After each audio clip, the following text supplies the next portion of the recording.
Assalamualaikum warahmatullahi wabarakatuh, sahabat Indonesia.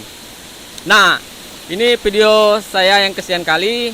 Jadi di video saya yang kali ini saya ingin mengangkat sebuah tema yang judulnya di balik tingkat keilmuan ada kerikil-kerikil keburukan tersebar. Tapi sebelum itu, tetap dukung terus channel saya, tonton, like, share, dan komen ya sahabat Indonesia, untuk membuat saya terus berinspirasi membuat video-video yang lebih menarik lagi. Oke.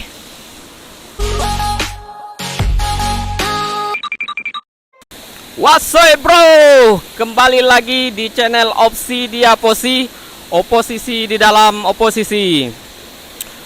Well, sahabat Indonesia, jadi berangkat dari tema tadi yang ingin saya bahas di konten saya ini.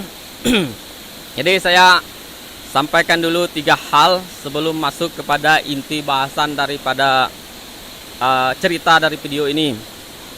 Untuk sahabat semua bisa simak dari video saya ini apa tujuan dari saya sampaikan tentang video ini. Ada 3 hal yang ingin saya sampaikan. Pertama, kita tahu bahwa tentang seekor anjing. Anjing adalah hewan atau makhluk yang Allah ciptakan, itu sudah jelas tentang keburukannya daripada anjing. Banyak hal yang menjadi keburukan anjing itu sehingga ditetapkan oleh Allah, makhluk Allah, sebagai hewan yang ada keburukan. Tapi dalam keburukan hewannya itu tidak bisa semena-mena oleh manusia untuk menghakimi hewan tersebut. Nah, jadi seekor anjing nih sahabat Indonesia, dia itu meski dalam keburukan, jadi dia sudah tahu detail-detail keburukan yang ada di sekitar dunia ini, maka pandangan dia tentang keburukan itu secara detail dia tahu. Maka kalau kita mendengar seekor anjing ketika menggonggong di tengah malam, itu ada sebuah pesan yang disampaikan kepada kita manusia. Dia menyampaikan pesan-pesan keburukan, apa yang menjadi penglihatan dari pandangan seekor anjing itu untuk manusia berhati-hati dan waspada. Nah, jadi dari makhluk Allah itu, meski dalam keburukan hidupnya, tapi dia bisa memberikan informasi atau detail-detail keburukan yang harus manusia jaga. Nah, yang kedua, berbicara tentang iblis. Ya, jelas iblis adalah makhluk Allah yang paling durhaka kepada Allah, dan dia tidak mau mengikuti perintah Allah untuk bersujud kepada bapak moyang kita, Nabi Adam alaihi salam. Dalam kedurkaan iblis itu, maka Allah murka terhadap iblis. Jadi iblis meski dalam kehidupan keburukan, dikisahkan dalam suatu riwayat bahwa iblis itu datang di antara Rasulullah dan para sahabatnya, tapi tidak dalam wujud iblis. Dia menyampaikan sebuah nilai-nilai keburukan, ya, sebuah nilai-nilai keburukan yang harus manusia jaga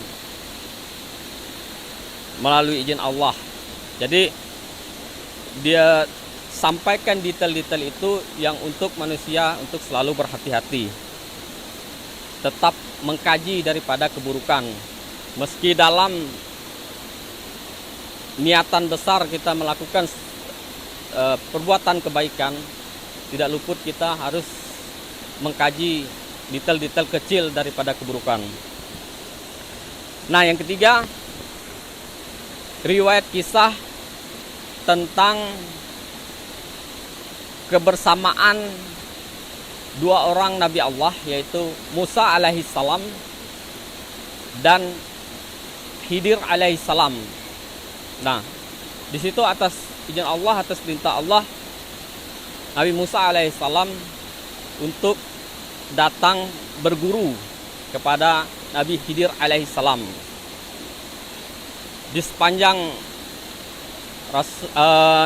Musa alaihissalam ini bersama dengan Khidir alaihissalam, ada syarat yang diberikan oleh Nabi Allah Khidir alaihissalam itu untuk Nabi Musa alaihissalam tidak menanyakan apapun tindak tunduk perbuatan yang dilakukan oleh Nabi Allah Khidir alaihissalam. Nah, di situ meski apapun yang dilakukan oleh Nabi Allah Khidir alaihissalam dalam hal yang dinilai oleh Nabi Musa alaihissalam suatu hal yang buruk, tapi ada pesan hikmah di situ. Nah, dalam hal ini, inilah tujuan video yang ingin saya buat untuk sahabat Indonesia. Bukan saya menghujat, bukan saya menghakimi, bukan saya termasuk orang yang baik, bukan saya termasuk orang mulia. Saya perkenalkan dulu diri saya bahwa nama saya Rijaldi. Saya asal dari Serawai, Kecamatan Serawai, Kabupaten Sintang. Murni orang Muslim. Nah, di sini ada pesan atau hikmah yang coba saya sampaikan, yang muncul dari kegundahan hati saya yang lebih besar rasanya, yang harus saya utarakan di sini. Ya, tidak salahnya untuk saya berbicara hal kritis dalam hal ini. Semoga ada manfaat kebaikannya. Nah, jadi apa yang saya kritisi? Saya hanya melihat dalam sahabat atau saudara-saudaraku para ustadz yang ada di Indonesia menyampaikan tingkat keilmuan mereka sekarang melalui media sosial Alhamdulillah kita banyak mendapat pelajaran ilmu, keilmuan itu apapun bidangnya, dari kemuliaan para ustadz yang ada di Indonesia. Nah, hal yang menjadi detail, saya katakan ada kerikil-kerikil keburukan yang bagi kita tanpa kita sadari dari hadirnya saudara kita para ustadz ini, popularitas mereka di media sosial gitu kan. Ini menjadi suatu hal yang perlu saya coba sampaikan kepada sahabat semua, pada saudaraku umat muslim terutama. Saya melihat semenjak kehadiran dari para ustadz yang mereka sudah memiliki tingkat keilmuan mereka melalui jalan pendidikan yang cukup tinggi, ada yang dari Kairo, ada dari Mekah, Madinah, Maroko, semuanya. Insya Allah mereka menyampaikan semua ilmu itu dalam kebaikan. Tapi ada satu detail yang mungkin inilah menjadi kegundahan saya gitu. Yang kadang menjadi seperti saya orang awam yang dalam lingkungan saya tumbuh dan berkembang, saya ini menjadi dewasa ini selalu dalam lingkaran keburukan dan ingin melepaskan diri saya daripada lingkaran itu. Jadi begitu sulitnya saya harus melepaskan lingkaran kesulitan itu karena sudah terbiasa saya menjalani banyak hal keburukan. Dalam beribadah, ya saya menjalankan apa yang menjadi perintah, tapi terkadang saya lalaikan. Ya, karena itu mungkin para ustadz menyampaikan pada diri saya, karena saya orang-orang yang tidak memiliki keilmuan, sehingga tingkat keimanan itu sangat rendah. Saya akui itu, saya sadar, tapi saya perlu sampaikan untuk kritis ini gitu kan. Walau alam ini benar atau tidak, semenjak kehadiran saudaraku para ustadz yang dari berbagai mazhab, dari berbagai aliran, yang dikatakan Aswaja, Salifi, Wahabi. Nah, kami masyarakat awam ini menerima ilmu gitu kan, menerima, senang siapapun para ustadz.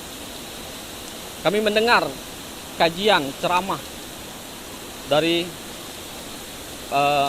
kemuliaan para ustadz. Tapi termuncul dalam benak saya, inilah masa sekarang dari aliran yang selalu menunjukkan bukan untuk memberikan penguatan syariat, tapi lebih memperlihatkan khilafiyahnya. Ya, jadi saya melihat itu lebih menonjolkan khilafiyah atau perbedaan pendapat dari kalangan para ustadz. Dan di video juga kita lihat terkadang saling sindir tentang hal-hal yang di luar daripada aturan hadis. Itu terkadang menjadi kegundahan yang besar gitu. Lalu kami orang awam ini mana yang harus dipilih gitu? Bendera atau panji-panji mana yang harus dipilih? Ya kan? Inilah yang Rasulullah ceritakan nampak pada saat nanti umatku seperti buih di lautan yang terombang-ambing. Ya, banyak para ustadz dengan ketinggian keilmuannya itu menyampaikan dalil-dalil yang mereka pelajari dari guru. Nah, kami yang orang awam ini, termasuk kami di daerah pedesaan ini, kami pengen gitu kan, kami ingin belajar kebaikan itu, tingkat kebaikan. Tapi kami tidak ada kesempatan. Kami mau menghadirkan para kemuliaan ustadz-ustadz yang memiliki tingkat keilmuan tinggi itu, ya, karena tidak mungkin rasanya. Karena para ustadz itu lebih sering atau lebih nyaman sepertinya berdakwah di kota dibandingkan kami. Kekhawatiran kami apa? Kami mau mempelajari keilmuan itu. Yang menjadi keganjalan itu adalah ilmu itu nanti dipertanggungjawabkan. Itu jadi permasalahan. Kalau kami belajar dari buku, kalau kami belajar daripada YouTube, lalu pertanggungjawaban keilmuan itu sampai sanad-sanadnya yang jelas kami tidak tahu. Nah, ini satu kekhawatiran yang sangat luar biasa bagi saya. Entah, saya tidak tahu bagi sahabat atau saudara muslim yang lain. Itu satu hal, itu saya rasakan inilah dengan kehadiran saudaraku para ustadz membuat ada kerikil-kerikil keburukan bagi kami. Nauzubillah. Apakah para ustadz, saya ingin bertanya, kenapa memilih berdakwah di kota? Sedangkan di lingkungan kami masih banyak kebodohan, ketidaktahuan tentang keilmuan. Kalian tidak ingin, kami kan pengen langsung dapat guru atau mursyid yang memiliki tingkat keilmuan melalui jenjang pendidikan yang tinggi, yang bagus, kan? Yang terlepas daripada keras, tegas, atau lemah lembutnya, terlepas daripada itu. Kami ingin bertanya langsung, gitu kan? Ingin belajar langsung agar dapat silsilah sanatnya, gitu kan? Tapi kenapa para ustadz lebih memilih di kota daripada tempat kami di desa seperti ini? Apa karena di kota itu dermanya lebih bagus dibandingkan kami? Ya. Jadi apakah seperti itu gitu? Kayak kami ingin belajar, terus kalian para ustadz, subhanallah, sudah pada tingkat popularitas di hadapan jamaah-jamaah, gitu kan? Nah, jadi kalau kami ingin senang, ingin menghadirkan ustadz-ustadz yang sudah punya popularitas itu, ya tentu harus menyiapkan derma amplop yang cukup tebal, ya, mungkin untuk kami mendatangkan, karena kerinduan kami ingin mendengar langsung keilmuan itu.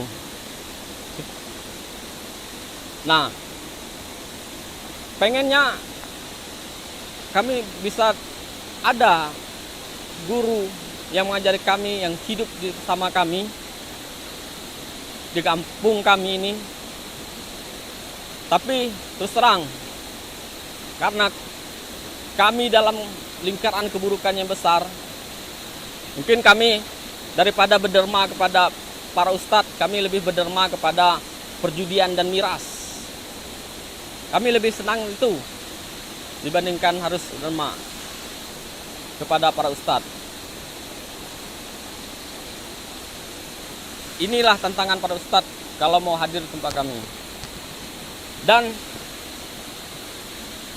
untuk memuliakan para ustadz, kami lebih memilih memuliakan orang-orang berpangkat dan orang-orang berkaya dibandingkan seperti di depan di kota yang jemaahnya banyak memuliakan para ustadz. Inilah kebodohan kami yang kami sadari. Jadi kalau berbicara bahwa saat ini saya melihat ada para ustadz yang bisa hidup dalam kecukupan, kemewahan. Ya. Bagaimana dengan jemaah? Apakah sedetail itu bisa dilihat? Ya, Masya Allah, itu adalah rezeki yang Allah berikan karena ketingkatan keilmuan. Tapi jemaah atau kami ini masih banyak dalam kekurangan keilmuan, yang sehingga kami ini penuh kekhawatiran akan kemiskinan, lagi ada kekhawatiran tentang kelaparan, sehingga kami lupa untuk beribadah kepada Allah Subhanahu wa taala. Apakah para ustadz melihat detail itu? Permasalahan-permasalahan itu. Yang para ustadz saat ini lebih sibuk, Masya Allah, berdakwah kemana-mana. Masya Allah, penuh popularitas, terkenal dengan kajian-kajian para ustadz. Bahkan di kota, masjid-masjid itu dibangun untuk khusus kajian ustadz ini, ustadz itu. Masjid dibangun khusus, gitu kan? Nah, lagi ada hal detail keburukan. Mungkin kita mengajak kepada kebaikan, terus berbuat kebaikan tanpa henti berbuat kebaikan, tapi ada kesan nafsu kebaikan yang dibangun. Saya contoh seperti pengamalan sedekah, ya kan? Masya Allah, sedekah itu bagus.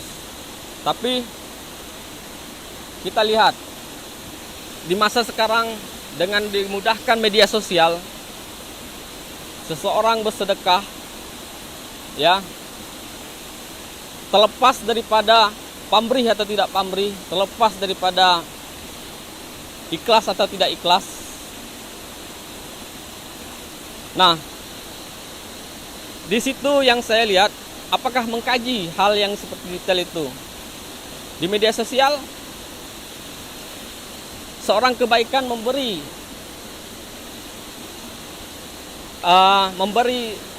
sumbangan atau bantuan kepada saudaranya yang kurang mampu.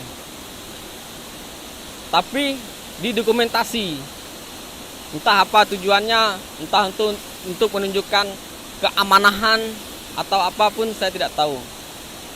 Tapi di mana detail keburukan itu? Detail keburukan itu ketika kita memberikan sumbangan itu, yang menerimanya itu tanpa sadar kita memfoto atau memvideonya dan tersebar kemana-mana. Bukankah itu menurunkan derajat saudara kita yang menerima itu? Kenapa kita tidak sembunyikan? Kenapa kita tidak sembunyikan hal seperti itu? Terlepas daripada tangan kanan memberi, tangan kiri tidak tahu, terlepas daripada itu. Tapi kajikanlah bahwa itu tidak baik bagi yang menerima. Ya, mungkin bisa tujuannya untuk mengajak masalah kita katakanlah untuk selalu berpikir baik, bahwa tujuannya untuk mengajak, gitu kan. Tapi detail keburukan itu juga perlu dipertimbangkan. Nah, semoga keresahan ini yang saya sampaikan, yang terpenting untuk para ustadz, kami ini perlu belajar didikan syariat yang kuat, yang langsung dari kalian. Jangan pertunjukan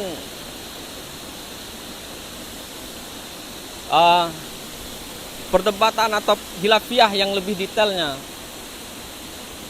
Bukankah nanti di masa Imam Mahdi kita berdiri pada satu panji? Ya, ini jadi sekarang ini terkesan seperti akan menunjukkan bahwa panji mana yang akan dibawa oleh Imam Mahdi kelak. Wallahu alam.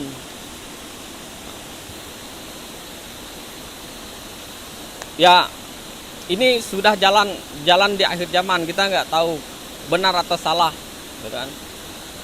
Tapi inilah pesan yang ingin saya sampaikan kepada ustadz dalam hal ini. Semoga dari video saya ini ada menjadi sebuah hal yang dipikirkan lagi, ya kan? Mungkin para ustadz terlepas daripada kesederhanaan, kecukupan rezeki, sehingga beribadah dengan tenang, dengan pikiran yang bersih. Ya, kami tidak sedemikian seperti itu. Itu yang menjadi kegundahan yang besar sehingga saya meluapkan ini. Jadi saya rasa cukup di sinilah apa yang saya sampaikan menjadi kegundahan saya. Assalamualaikum warahmatullahi wabarakatuh.